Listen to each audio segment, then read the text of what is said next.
Hi guys, இன்னைக்கு ஒரு evening mini vlog பார்த்துடலாமா? ஈவினிங் தான் நான் vlog எடுக்கவே ஸ்டார்ட் பண்ணேன். பார்த்தீங்கன்னா ஒரு 5:30 இருக்கும். அந்த டைம்க்கே செம்ம வெயில் அடிச்சது. எப்போ வெயில் அடிக்குது, எப்போ மழை பெய்யுதுன்னே சொல்ல முடியாது நம்ம சென்னையில். எப்போ எப்படி climate இருக்குன்னு சொல்ல முடியாது.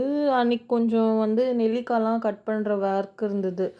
கொஞ்சம் தேவையானப்ப நம்ம எடுத்துக்கலாம், ஜூஸ் போட்டு குடிச்சிக்கலாம். ஃப்ரீயாக இருக்கப்ப கட் பண்ணி வச்சுக்கலான்னு சொல்லிட்டு அதை கட் பண்ணி ஃப்ரிட்ஜில் ஸ்டோர் பண்ணிவிட்டு டியூஸ்டே அன்னைக்கு பார்த்திங்கன்னா முருகர் கோயிலுக்கு போகலாம் அப்படின்னு சொல்லிட்டு எந்த கோயிலுக்கு போயிருந்தேன்னா வடபழனி முருகர் கோயிலுக்கு தான் போயிருந்தேன். நாங்கள் எங்கள் வீட்டிலேருந்து வடபழனி முருகர் கோயில் கொஞ்சம் லாங் தான், 1.5 hours ட்ராவல் வரும்.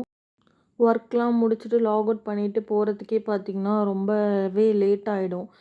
கோயில் எப்படியும் 11:30 12 ஆயிரும்னு நினைக்கிறேன். ஏன்னா பள்ளியறை பூஜைலாம் நடக்கிறனால கோயில் லேட்டாக தான் சாத்துவாங்க. அதே மாதிரி ஆஃபீஸ் முடித்து நிறைய பேர் அந்த டைமில் தான் வருவாங்க. அப்போ தான் கொஞ்சம் கூட்டமாகவே இருக்கும். 8:30 to 9:30 அந்த 10 சமயத்தில் ரொம்ப ரஷ் ஆகிடும். அப்படியே கூட்டம் டியூஸ்டேயில்.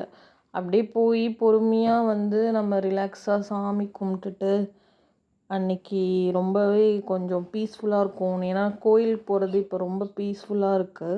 எல்லோரும் நல்லா இருக்கணும்னு வேண்டிட்டு அப்படியே வெளியே வந்தோன்னா நம்மளுக்கு பிரசாதம் கிடச்சிது, கேசரி. அந்த டைமில் ஒரு 10 ஆயிடுச்சு. அன்றைக்கி ரொம்பவே லேட் ஆகிடுச்சு. அகைன் நாங்கள் மெட்ரோ ஸ்டேஷனில் ஒரு சின்ன கிளிப்பிங்ஸ் மட்டும் அம்மா கூட எடுத்துகிட்டு வீட்டுக்கு வெண்டைக்காய் மட்டும் பண்ணி கொடுன்னு சொல்லியிருந்தாங்க. ஏன்னா ஆல்ரெடி அம்மா ஃப்ரீயாக இருக்கும்போது எல்லா காயும் கட் பண்ணிடுவாங்க.